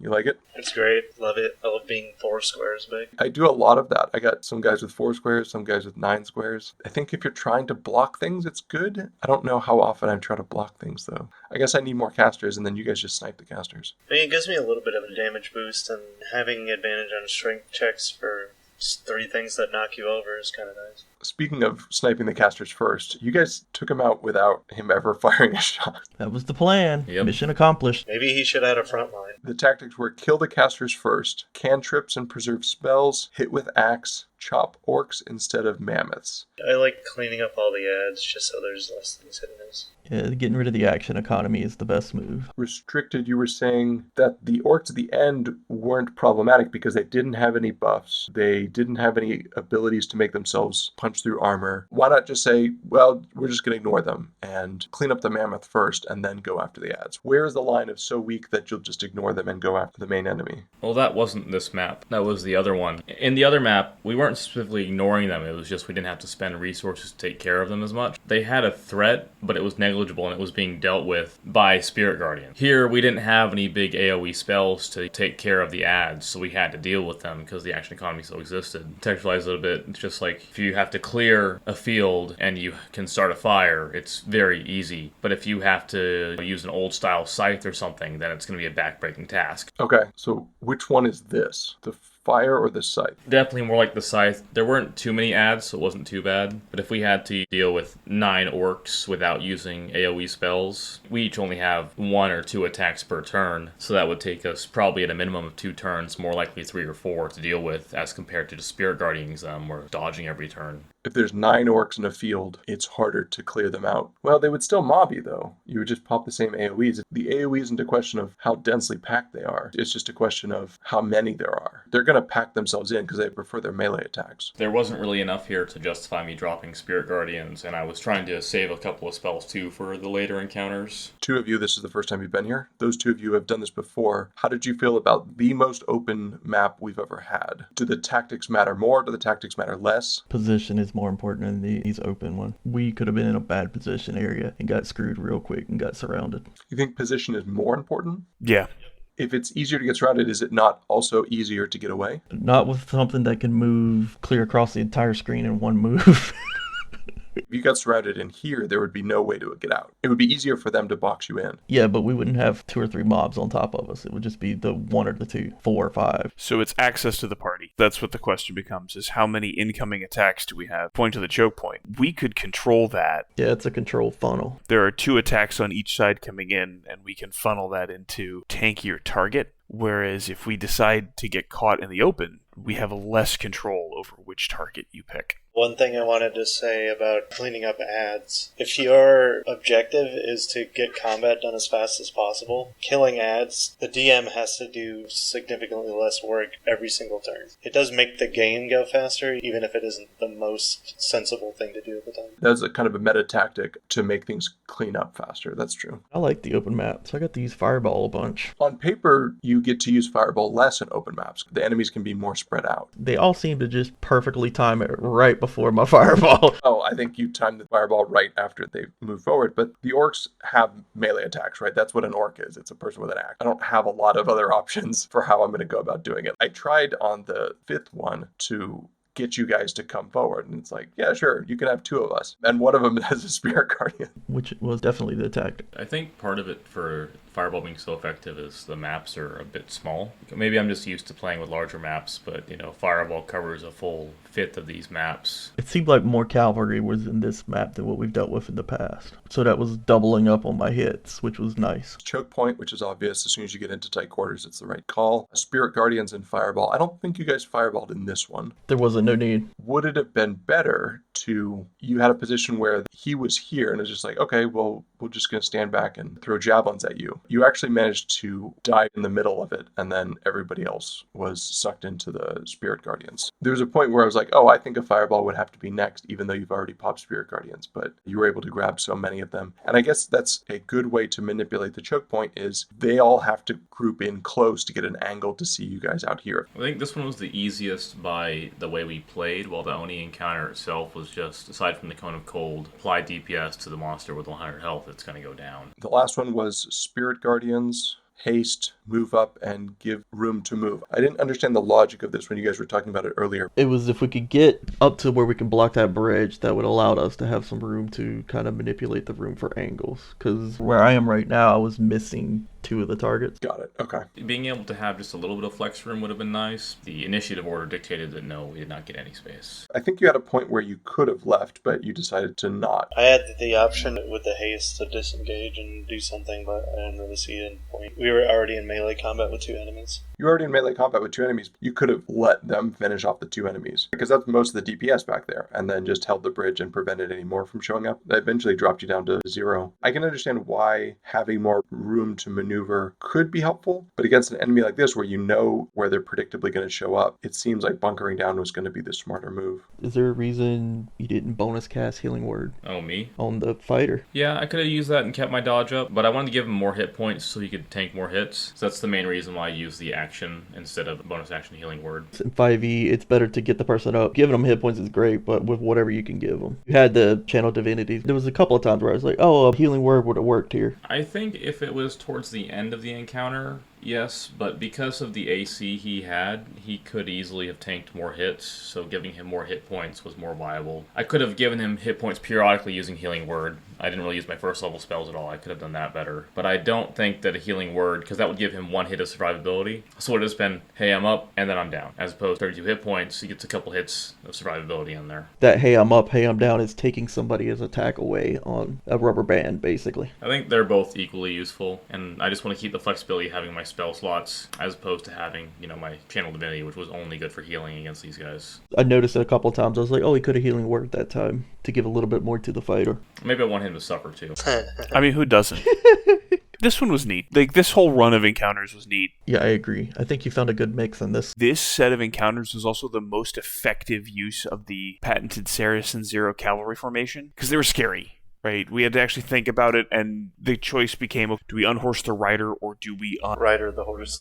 That was probably the first time that we really had to make that choice and have it mean something. That felt good. Going back to the very first one, the level 1 goblins, those were terrifying. You put guys with bows on wolves, they just jump in, jump out, shoot. Once you guys hit level 5, it really does become a liability to have 2 people taking up the same space, because then you're guaranteed to get the fireball. One of the things I was looking at when I was building this is like, everybody here has so many hit points that if they get hit with 1 fireball, they can survive it, right? Even if they fail their save, you're not going to take them out in 1 shot, with the exception of the orcs. The orcs are going to get blown up in 1 shot. The orogs and the rhinos, both of those have enough to save. The mammoth obviously has enough to save. The elks or the ogres have enough to save. Getting away from that problem of like, oh, well, it's so many guys clustered together that the fireball is just going to be that much more efficient. It's like, well, if I give them enough hit points, it's not really an issue. And that's kind of what I was looking at as you guys were throwing fireballs all over the place. Is this actually effective? I mean, you're putting damage down range, which is always good, but is this actually effective as a tactic, or is there something that would be more effective and keep you guys safer? I don't know that there necessarily was, because fireball is always really good. It also kind of depends on the combat that you get into. Like, you didn't throw it in the Oni fight, because why are you going to throw it at a single target? The number is 4. Once you get 4 enemies that you're going to pick off, you're going to throw a fireball. And if we're set up in cavalry formation, I'm already feeding you 2. You're only going to have to find 1 more set of rider and horse. It's always 4+ is the way to go. If you can't get that 4th one, it's just not worth it, in my opinion. I mean, if you're in a pinch, great, throw it. There's usually a better option of burning something down, upcasting something like a magic missile or something. Back to what Oracle said there, this is the one where we probably should have targeted a rider maybe first. I think the only one that was viable would have been the ogre fight, because if I'm not mistaken, the ogres only had 1 attack, right? Versus the 2 of that hoof dude. No, they only have 1 attack. Yeah, but that attack was doing 20+ every time, it seemed. The giant elk do 2d6 plus 4. Those are really good. The mammoth was a lot of fun. I think this is the one where we probably could have said, hey, this is the target of getting rid of the cavalry first versus the ogre. Didn't seem like his weapon did as much. The giant elk are CR2, the ogres are CR2. The giant elk also have fewer hit points, but they have higher AC. They do 2d6 plus 4, or they do 4d6 plus 4 on the charge, 4d8 hooves if they're attacking a prone target. The mammoth does plus 10 to hit, which is a lot of fun, 4d8 plus 7 piercing. Plus his elks had reach, which was crazy. Mammoth is also CR6. The bulk of the budget is in the Mammoth. It's a Mammoth CR2 caster and then 3 CR1 orcs. That stomp was definitely a scary thought of it happening. Bonk caster down. What is that? 754 damage on average if he lands both the attacks. Yikes. And he's got advantage on the second attack. I was thinking about it. One of the reasons you clean up trash first, they as an action can give advantage to another creature. Mm-hmm. If he just walks over to the fighter and says, cool, the Mammoth's going to get advantage on this next attack, and then the Mammoth comes charging in and gets advantage on a +10 to hit. If it knocks the person prone with a DC 18 strength save, it can get another attack as a bonus action. So yeah, Mammoth can do work. Do these encounters live up to the spirit of what we're trying to do here, which is reflect Dungeons & Dragons encounters that you think people might see? Are these encounters that you think a person would see? 100%. Absolutely. Yes. Fighting an orc, yeah, I like to think. You use the cavalry configuration more than any other DM I've seen or worked with. The mix of encounters and how they're put together feels accurate, not only to the homebrew game that I'm in, but also in a module that I have played through. So it is very representative. Any other thoughts? Tactics that you guys wished you guys could have used? Things that didn't come up that you kind of expected would? I feel like I could have swung my axe more. If only. Right. I was pleasantly surprised at the number of times Fast Hands was useful this go-round. It seems like this was the time for it. When you set that trap down and then moved back, it was beautiful. How much of that do you attribute to the owl designating your attacks for the advantage, which frees up your bonus action from being required to hide to being able to do other things? At least 70% of that, maybe more, maybe less. In the Big Mammoth encounter, there wasn't anything for me to hide behind anyway. Well, you could hide behind a person. That's true. In that moment, buying space for the rogue and the wizard felt more important, honestly, than the damage. The damage was bonus. Letting the wizard step all the way back, throwing the second one to close your charge lane, that was way more important because it forced you to try and fight the fighter who's gigantic and wailing on you, or deal with the cleric who is AC 20, just doesn't care about anything. One of the things about the fighter is the fighter has a lot of tech to not go down, to take hits and keep on going, but it doesn't have any tech to force the enemy to fight them. So it's all of the tactics of how do you go about doing that, of forcing the enemy to fight the fighter, or the cleric, dodging with AC 20. Being able to say, nope, can't charge this way, you gotta go somewhere else. It's like, oh, okay, well, now I'm stuck, I can't move, I guess I'm gonna fight this fighter, which is exactly what you guys want. The rogue with cunning action, well, my opportunity cost is advantage on my attack and thus getting sneak attack, or doing something else. Well, I guess I'm gonna go with the advantage to attack again, because that's the one that always makes most sense. Yeah, rogue action economy does get weird. I don't think that damage... Heresy. Coming from me, heresy. Dead DPS tells no tales and doesn't win damage meters. If I can create the space for myself rather than taking resources from someone else, that's a really good use of my turn. I have no short rest abilities that I need to worry about burning. I have no long rest abilities that I need to worry about burning. If I take a turn to put down what is nominally 25 gold on the ground that I may or may not get back, that I can then just turn around and use to create space and change the battlefield? Absolutely. Because that allows me and the rest of the party to do damage round over round, and it allows healing to be funneled to other people who are more likely to take damage. So that was my philosophy on that. That's all for the encounters of the Orc Raid. Next week, we'll continue with Level 8 and infiltrating a beguiled green dragon forest. Thank you for stopping by. I'm Saracen Zero, and I hope to see you then.